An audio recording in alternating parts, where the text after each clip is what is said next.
Push That Rock with Simpson Math. Last time we took the derivative of natural logs. But what if the base is something else? Well, that's not a problem. I'll show you why.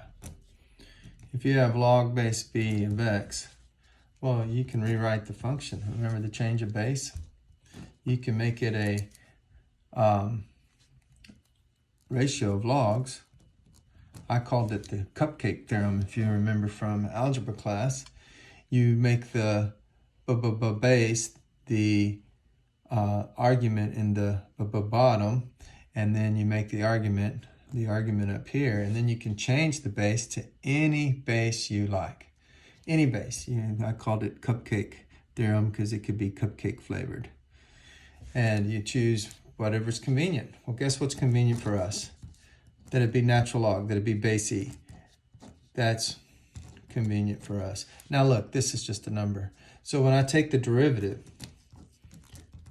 I can kick it out. It's a number. And I'm going to kick it out because derivatives are linear, and just take the derivative of the natural log of x, which is 1 over x. So I get 1 over the natural log of b times 1 over x, and that's the derivative. Simple. So when you're taking the derivative of log base b, it's just 1 over the natural log of b being multiplied by the variable x. Now, what if it's got some other function in here? Well, you just chain rule that maybe. So you got log base b of some other function in here. Well, you just say, well, f was log base b of x, and g got put in.